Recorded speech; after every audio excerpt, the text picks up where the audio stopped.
3 minutes pour comprendre. 3 minutes pour comprendre. À 7h16 sur RTL, le gouvernement présente aujourd'hui, je vous le rappelle, ses nouvelles pistes d'économie pour réduire le déficit de la sécurité sociale. Parmi elles, on parle beaucoup du déremboursement des médicaments. Bonjour Claude Le Pen. Bonjour Yves. Vous êtes économiste, spécialiste de la santé. Aujourd'hui, Claude Le Pen, on rappelle qu'il existe peut-être 4 taux différents de remboursement. Lesquels ? 4 taux, 100, 65, 30 et 15. 100 pour certains médicaments très utiles, dans le sida notamment. 65, c'est le taux normal. 30, c'est le taux pour des médicaments dits de confort. Et puis on a inventé récemment un petit taux à 15% pour maintenir un petit peu dans le périmètre un médicament un peu ancien souvent. Alors vous qui suivez très précisément ces questions depuis plusieurs années, est-ce qu'il faut revoir ces taux et jusqu'où peut-on dérembourser ? Alors d'abord c'est une surprise parce que Marisol Touraine avait toujours exprimé son opposition au déremboursement. Les déremboursements c'est très impopulaire, les gens n'aiment pas ça, ils comprennent pas pourquoi brusquement des médicaments qu'ils consomment depuis des années et que prescrivent leurs médecins sont déremboursés. On a beaucoup déremboursé. Depuis 76, on a déremboursé par vagues successives, une très grosse vague en 2006, et donc tous les médicaments qu'on a appelés à service médical rendu insuffisant dans notre jargon ont été pratiquement déremboursés. Qui juge du service insuffisant ?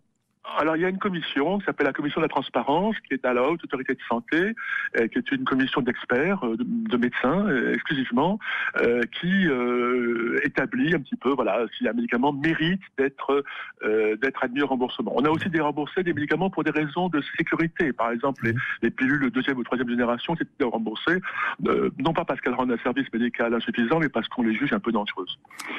Vous nous dites là que finalement on a des raisons objectives de le faire, même si comme toujours ça peut se discuter. Jusqu'où peut-on économiser avec une mesure de ce type ? Difficile à dire. D'abord, on n'a jamais fait le bilan des déremboursements antérieurs. Quand on dérembourse un médicament, on peut vous en prescrire un autre déjà remboursé, encore remboursé, et éventuellement plus cher. Donc, est-ce que c'est vraiment des économies ? Ça, la démonstration n'a jamais vraiment été faite. Mais vous la remettez en cause parce que là, vous venez assez brillamment de nous expliquer que depuis 40 ans, on fait des déremboursements, et si je ne m'abuse, le déficit se creuse depuis 40 ans. Et la consommation de médicaments, elle stagne, elle baisse légèrement, mais on n'a pas encore une fois de preuves réelles. C'est très étonnant d'ailleurs, parce que c'est une politique qui a été menée de manière assez constante depuis 40 ans, et personne n'a fait cette étude, pourtant pas très compliquée, de savoir si ça fait réellement des économies ou pas. Si on veut vraiment ne pas toucher à la santé des Français, c'est-à-dire dérembourser des médicaments pas très efficaces ou disons dans des pathologies pas très graves, ce qui reste aujourd'hui, c'est pas grand-chose. Encore une fois, vous avez une idée du nombre de médicaments qu'on peut qualifier de non efficaces ? Aujourd'hui, il en reste peu plus. Dans les termes de cette commission, il n'en reste plus beaucoup. Il n'en reste plus beaucoup. C'est-à-dire que si on veut aller plus loin, il faudra toucher à des médicaments que la commission juge relativement efficaces. Il faudra, si vous voulez, passer du cran, on rembourse les médicaments à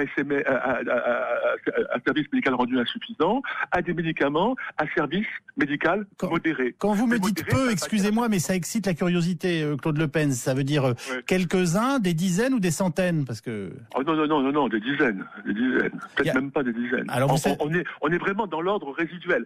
Sauf, comme je vous le disais, à hausser la ligne de tir et à dire on ne vise plus les médicaments réellement à service médical insuffisant, mais ceux qui à service médical modéré. Mais modéré, ça ne veut pas dire que c'est nul. Dernière question. Vous savez que les pharmaciens sont payés en fonction de ce qu'ils vendent. Qui dit des remboursements dit moins de ventes. Comment gérer ce manque à gagner les officines en quelques mots ? Je rappelle quand même qu'en France, une pharmacie ferme tous les 3 jours pour raisons économiques.